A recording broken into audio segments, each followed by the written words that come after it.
Maswerte ba tayo sa company? Swerte, sa sahod malas. Oo. So yun sa mga magtatanong pala ng trabaho. Siyempre, kaya kayo nanonood ng video dito kasi napapaisip kayo na mag-abroad or magtrabaho dito sa South Korea. Ayun nga, kaya nasabi ko kanina, iba't iba yung mapupuntahan yung trabaho dito. Kagaya sa amin. Ang trabaho namin talaga, trabaho natin? Wala. Tambay.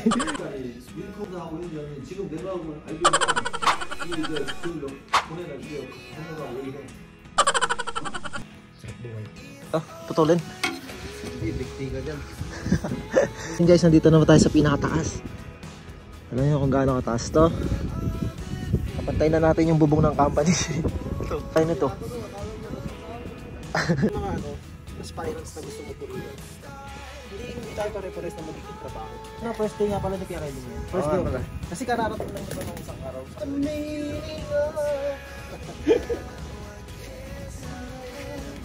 Kita nyo dito yung company na nag-hire sa inyo, name of enterprise. Ayun yung nag-hire sa akin. Yung lagay dyan, description of work.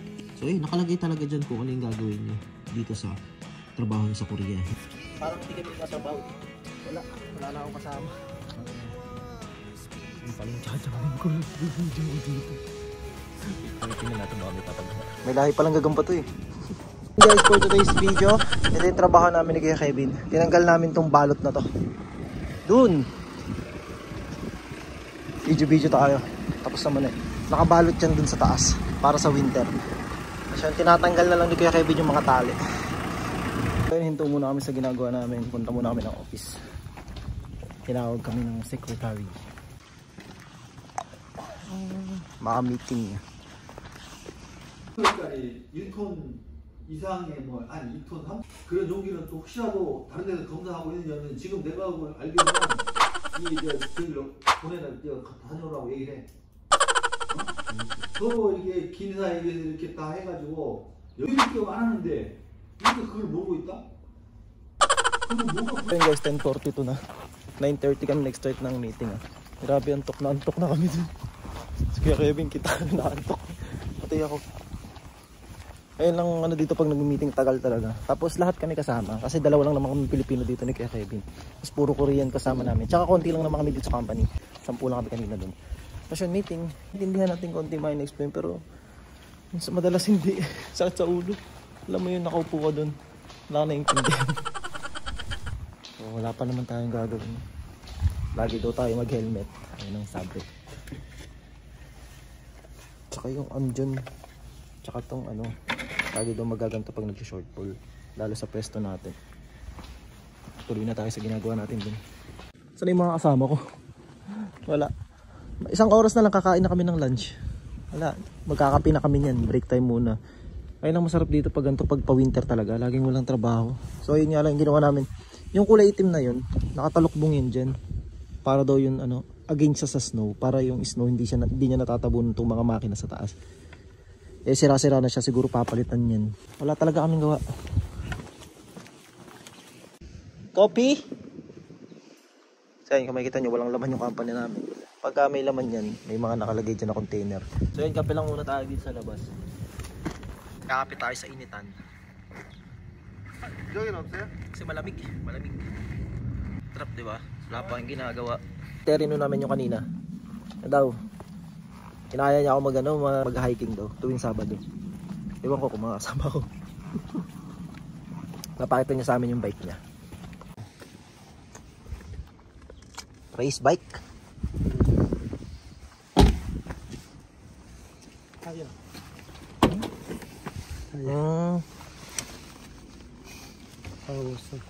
Ganun. Kabang ah. Bowling. Bowling. Ang gamit. Race bike. Karera daw. Guys, balik na tayo sa trabaho natin. Ang gagawin naman natin ay puputulin natin yung mga tali na pinagtalian nung pang-cover na itim. Ha? Seaman tayo ngayon, seaman. Ang ganda dito sa taas. Kita mo yung view dito sa lugar namin. Ayun, kita mo yung pet ni Kuya Kevin. Ayun, paret ko yan. Paglutin natin ito, siyempre. Wala ka dyan. So ito yung view guys. Yan. Kita mo yung rice field. Hindi sa amin yan. probinsya dito sa amin. Wala kang makikita mga building. Ayun, meron dun. Apartment. Oo, di sa amin yan.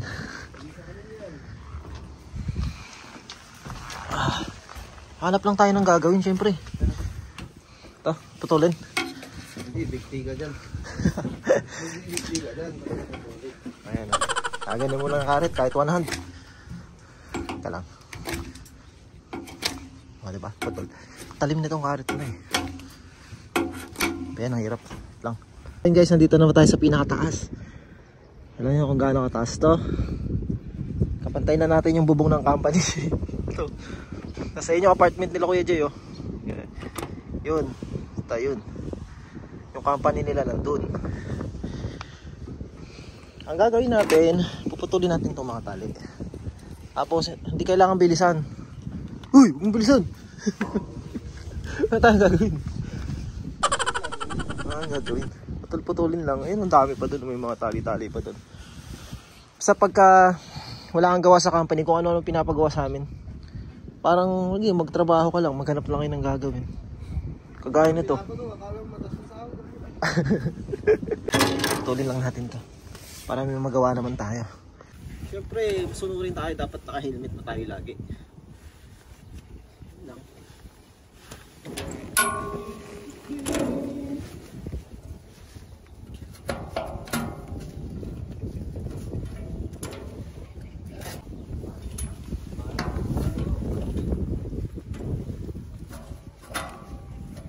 Mamaya kakain na tayo. So inaya ako ng yung namin na mag-hiking. Kasi kami pinakita ko sa kanyang video doon sa 360 ko na camera na nag-hiking kami ni Jepo yung kaibigan. Nung matayin ako, bakasyon namin na 60s. Mahilig ko na siya mga ganun. Sa mga aspirants na gusto mo Korea, hindi tayo pare-pares na magiging trabaho. Hindi magiging parang hindi lahat kayo ganito yung magiging trabaho guys sa amin. Kasi iba-iba tayo mapupuntahan na company. Yung napuntahan namin company ganito. Talagang sa kinuha na yun, hindi siya busy, hindi siya yung talagang trabaho. Ha? Visit lang yung kasama. Pero tapos ano lang talaga pasok namin dito, Monday to Friday, 8 hours lang. Sabado rin wala kaming pasok. Parang hindi kami nagtatrabaho dito. May time naman na peak season na may gawa, pero sakto lang din. Trabaho lang din. Hindi kagaya kasi sa Pinas pag sinabi mo trabaho na 8 hours, talagang yung 8 hours mo sulit na sulit sa trabaho.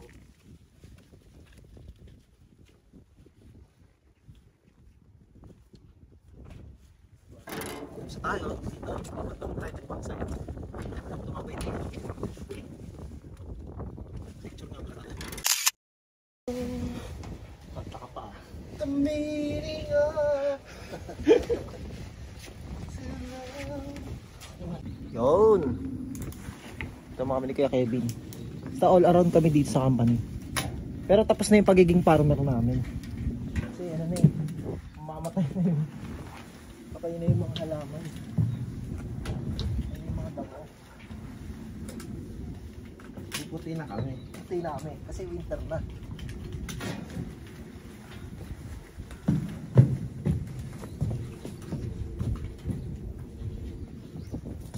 Puputi na kami. Bali, first day nga pala ni Kuya Kevin yan. First day pala. Kasi kararating lang naman ng isang araw. Isang araw, wakapon. Isang araw. Pati Na siya bumalik. So, tinuturuan ko siya ng mga gagawin. Yan, part mo yan. Diba? Tapos tali ko rin. Hindi, na, matagal na dito si Kuya Kevin. Ilang years ka na ba dito Kuya Kevin? 6 years. So, dumating si Kuya Kevin dito, 21 years old. 22 years old. Isipin nyo yun. Ako 26 na ako nakapag-Korea, siya 22. Tapos 6 years na sa company. Ito yung ibang Korean, mas matagal pa siya. Kaya ano yan dito? Ano ba yan? May sungay na. Alam mo nila. May sungay na siya, may sungay.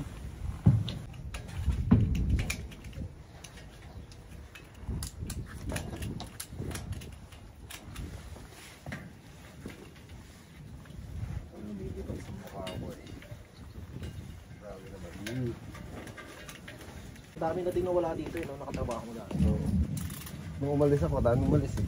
oh, Nung umuwi ako. Hindi ko daw alam, turuan ko pa siya. Siya nga hindi niya alam dito.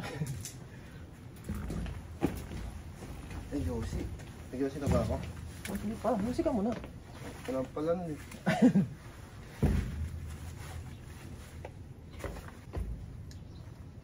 So yun sa mga magtatanong pala ng trabaho. Syempre, kaya kayo nanonood ng video dito kasi napapaisip kayo na mag-abroad or magtrabaho dito sa South Korea. Ayun nga, gaya ng sabi ko kanina, iba't iba yung mapupuntahan yung trabaho dito. Kagaya sa amin, ang trabaho namin talaga, trabaho natin?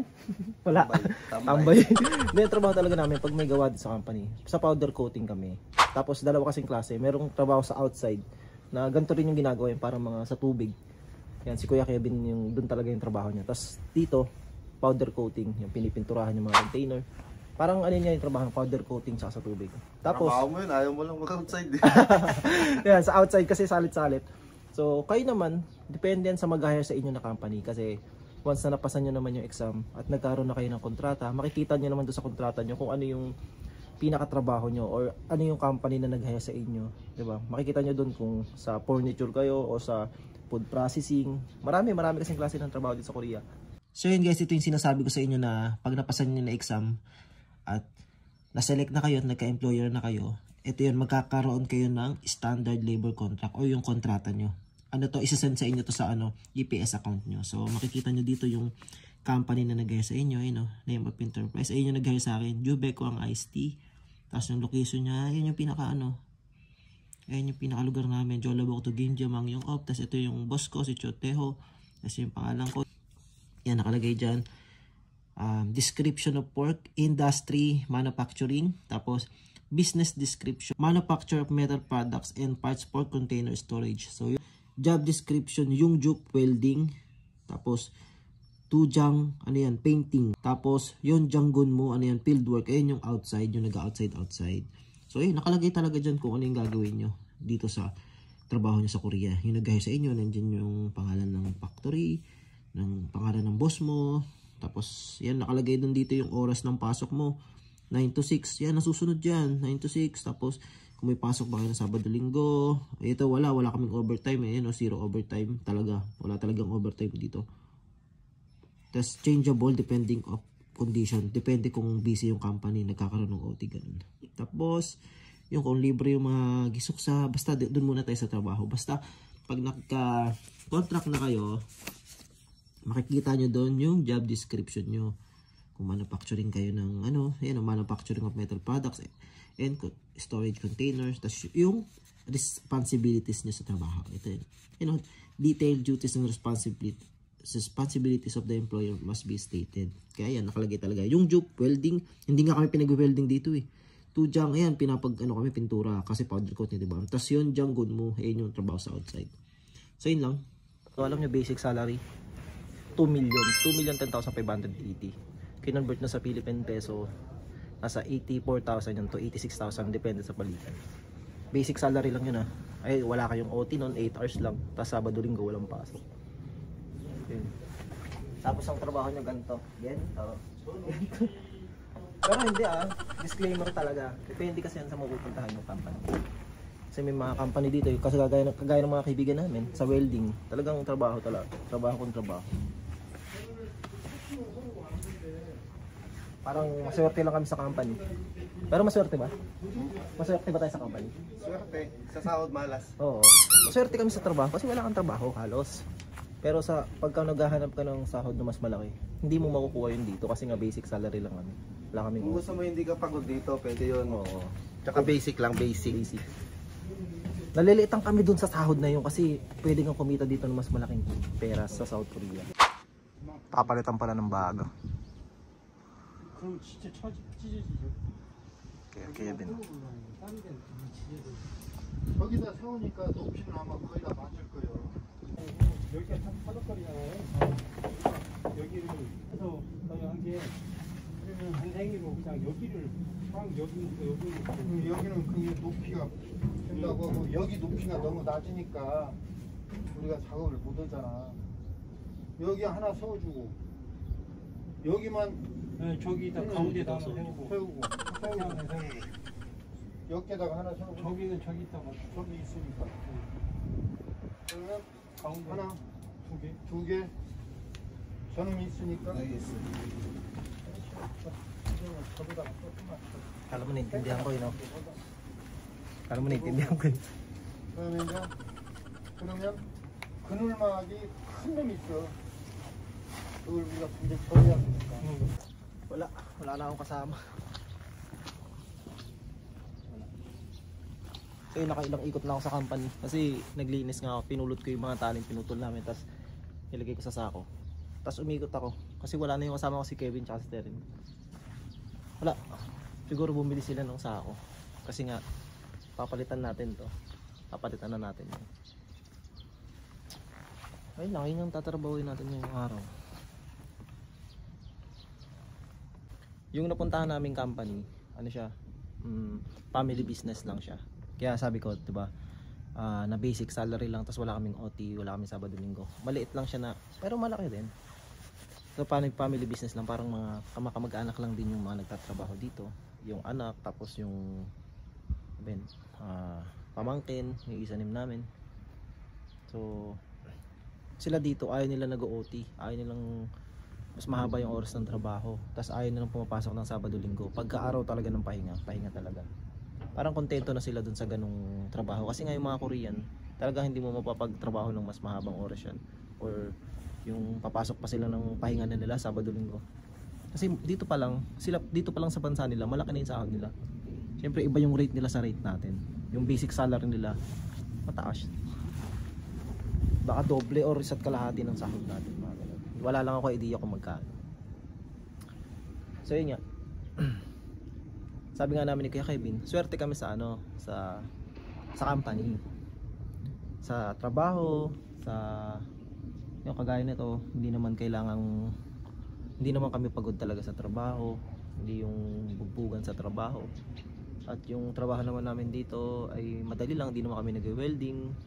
Hindi nga kami pinapag-drive ng forklift kahit gusto namin mag-forklift. Tapos hindi kami pinapahawak ng welding. Yun, nasa pintura lang talaga kami. Tapos, yun, kung ano yung mga papagawa sa amin. Minsan nga, may mga video ko na nagtatabas kami ng damo dito para kami mga farmer. So, yun lang, ang ano lang namin, ang malas lang. Hindi naman malas, ganun talaga ganun talaga yung napuntahan namin. Parang ano lang, nakakaingit lang kasi sa iba na napunta sa company na may mga OT, na may mga ano ba yun, may ano sila, may pasok ng Sabado Linggo. Swerte.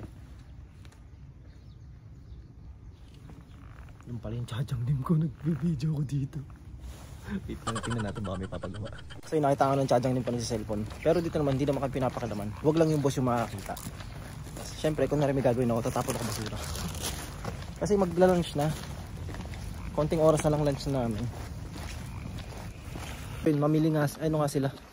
Namili nga sila, kababalik lang. Ambay mo. Konti na lang. Tayo. Nagtali lang, tapos pahingay, no? So yun guys, lunch break na namin. Ang lunch break namin dito, 11:45. May 15 minutes kami para kumain. Tapos yung 12 to 1, pahinga namin, yung natutulog kami. Ang ulam natin ay samgyetang. Ito pinaka-favorite mo. Kasi yun ang sides natin. Kain na, let's go.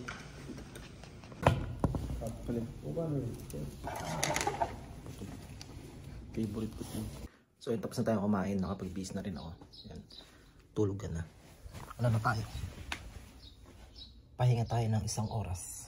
Di ba ang sarap? Sarap buhay. Let's go. And guys, kanina pa kami nakabalik ng trabaho. At dahil wala pa kaming ginagawa, mamaya pa daw makakabili ng parang sako na itataklob dun. Ito muna kami. Nagbibilad kami ng pang-pulutan. Ayun yung binili ni Kuya Kevin na ano, balat. Chonon lang. 3 balot na chonon. So, papatayuin lang siya. Tapos ipiprito. Hindi na. Okay. Yan. Yes sir. Diba? Dito kasi yung gisok. Hindi ko alam kung ikakal pa ng suka yan. Dito tayo dyan. So, yun yung maganda dito kasi yung gisupsa namin nandito sa loob ng company. Di ba? Tapos ang ganda pa ng company namin, may gantong mga spot na pwedeng taguan. Wala naman, pagka wala naman talagang ginagawa ganyan, wala silang pakialam sa'yo. Kasi anong gagawin? Wala namang gagawin. Wala naman din silang inutos. Mamaya pa daw 3 PM makakabili nung ano. Tapos sa Gunsan pa, medyo ano rin, malayo konti dito. Okay na kayo sa sasakyan, no? Hindi pa sila bumibili. Tayo ay tamang petics lang.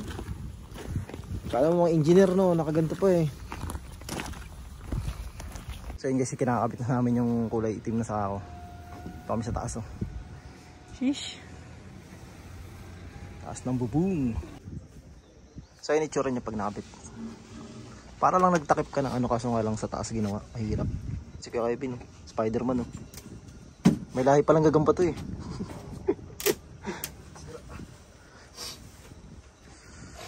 Ano yan, pang ano sa snow. Para hindi siya malagyan ng snow dito. Bali yan yung ginawa namin. Diba, nung umaga, tinanggal namin yung kasi butas-butas na siya. At bumili ng bago. Tapos malaking-malaki yan, hindi ko na na-videoan, basta malaki yan. Tapos tiniklop pa namin yan, tapos tinahi. Yan, kaya may mga tali yan. Tinahi pa yan. Mga 2 oras din tinahi, 1 oras. Ganun. Tapos, nung natahi, yan, nakit niya dyan, para pantakip dyan. Ano daw yan? Para daw yan sa snow. Kasi, diba pa winter na nga. Pag nag-snow, natatambak dun yung snow. Parang trabaho pa. Tapos, may ano yun, para may chemical sa loob yun. Parang tumitigas. Kaya nilagyan ng ganyan para yung snow dumudulas lang. So yun, 5 PM na, pahinga na kami yan. Kasi pag gaganyan, mga kunyari mahirap yung ginawa namin. Para mga ganun na buwis buhay. papahinga na kami yan. Basta kung anong oras matapos. Kasi wala na rin naman ang gagawin. Ay yung 1 oras pahinga. Linis-linis ganun. Kape. So yun, ligpit lang muna natin. So guys, may pinagawa pa sa atin. Ito. Tapos na to eh. Ginawa na namin nakaraan, kaso ulitin daw kasi makapal yung pictura. Yung taas. Kaya ulit.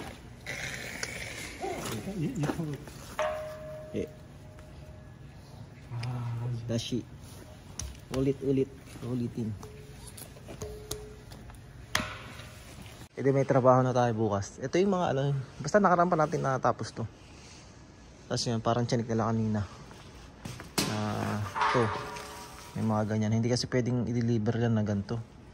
Kaya nga pinapinturahan eh. Para maging maganda, di ba? So may mga ganyan. Kaya uulitin. Sasalang na naman natin sa shortboard yung pantanggal ng pintura. Tapos pipinturahan ng panibago. Aayusin lang yung setting ng pintura. Kukuntian lang yung ano, yung buga ng ano, ng spray dito sa taas, yung number 1 tsaka 2. Diba? Ngayon dito, pagka hindi maganda pintura ulit, yan, 5:30 na, wala na tayong gagawin yan. So yun guys, bali ayun yung trabaho natin ngayong maghapon. Yan, yung nagkabit nga tayo nagtanggal tayo ng pantaklob doon na parang sako na kulay itim, tapos pinalitan. Tapos pinalipat lang yan, parang yung container na natapos ng pinturahan, pinalipat lang ulit sa pwesto ko kasi nga gagawin ulit, tatanggalin ulit siya ng pintura tapos pipinturahan ng panibago. So yun lang, no. Ito kasi napuntahan namin company. Bali, iba-iba talaga yung pinapagawa sa amin. Hindi yung ano lang, kung ano lang yung trabaho namin, yun lang. Kasi nawawalan nga kami ng gawa. Hindi laging may gawa. Kaya, syempre, ang maganda naman dito sa company namin, kahit wala kaming gawa, pinapapasok kami. Kasi meron dito sa Korea na pag wala kayong gawa, kunyari, 1 week, 2 weeks kayong walang gawa, talagang wala kayong pasok. Tapos, allowance lang binibigay. May mga ganun, may mga ganung instances dito na mga EPS worker na ganun yung nangyayari sa kanila. Wala daw silang pasok na sa 1 buwan, 2 buwan kasi wala silang gawa. Tapos siguro kalahati ata ng sahod or minsan naman may buo pa rin nakukuha yung sahod. Di ko lang alam May mga ganun kasi kaming kaibigan dito na minsan wala silang pasok sa buwan. Tapos allowance, binibigyan na sila ng allowance. So, swerte pa rin kami sa company namin kahit papaano ay walang gawa. Pasok pa rin kami. Tapos yun lang, may re-repair kami. Diba? Kaysa naman yung wala kayong gawa, hindi kayo papapasukin. Sayang. So, yun. Kaya, pag walang gawa, kunyari magtatapos kami ng mga damo. Basta kung ano yung utos ng boss, maglilinis kami ng ano namin, ng office namin, o kaya maglilinis ng sa factory, magme-maintenance, ganun. Kaya kung makikita nyo kanina, kami lang talaga yung tauhan dito sa company na to. Dalawa lang kami Pilipino. Tapos yung kasama namin dito sa factory na to, yung gumagawa, dalawa lang, Chadang namin tsaka Teremin. Tapos sa office, parang 5 sila doon. Yun lang, ganun lang kami kakonti dito. Dito yung malaking kumpanya talaga na talagang manufacture nung yung mga kaibigan ko kasi parang sa food processing talagang dire-diretso yung gawa nila kasi malaking kumpanya. Sa amin kasi pag may gawa, yun, may peak lang, may peak na season na may gawa, may season naman na wala, pero dire-diretso pa rin pasok namin. Hindi kami dito nagkaka-absent, yung hindi kami papapasukin kasi walang gawa. Maganda nga, dire-diretso pa rin kami. Tapos nakuha namin yung sahod namin ng buo. Tapos ang maganda dito, pag holiday talaga walang pasok, bayad pa. Yun lang sa mga gusto talaga mag-Korea. Siyempre kami pinapanood yung video na to, gusto nyo makapagtrabaho dito sa Korea or gusto nyo magkaroon ng idea kung ano ba yung mga pwede maging trabaho nyo dito. So yun nga, pwede to isa sa mapuntahan nyo, kagaya sa trabaho namin, powder coating. Ayan. Kaso yung napuntahan nga namin hindi ganun kalakas.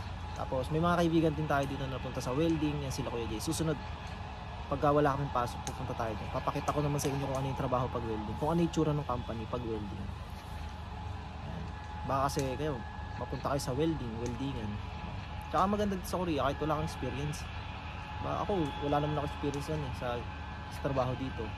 Yun, diba? Matututunan mo naman kasi yan. Tapos yung mga kaibigan namin, si Kuya Jay, wala naman yung experience sa welding. Diba natutunan naman niya.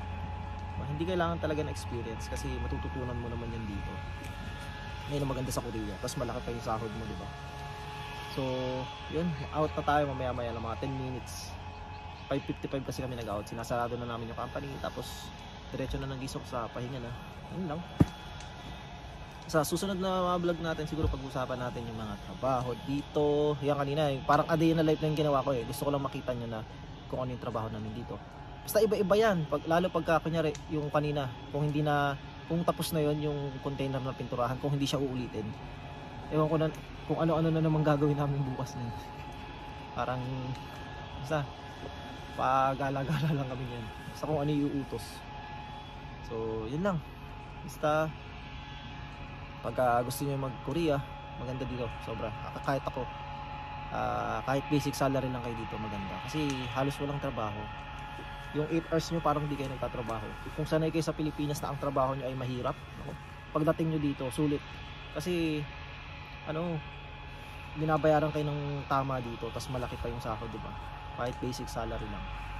Goods na goods. Kaya yun, sa mga gusto mag-Korea, yan, mag-aaral lang kayo mabuti. At review lang ng review hanggat wala pang exam. Tapos pag may exam na, register na kayo. Pag napasa nyo naman exam, ayos yun.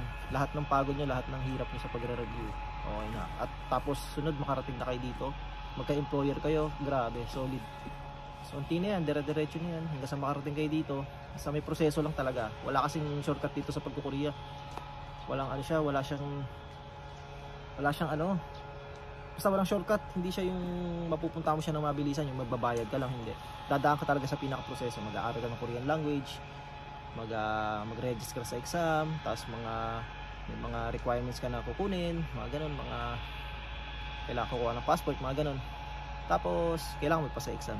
Tapos magkaka-employer, mag-aantay ka rin matagal-tagal konti, depende kung mapipili ka agad ng employer, kung masasali ka agad. So yun, pero worth it naman.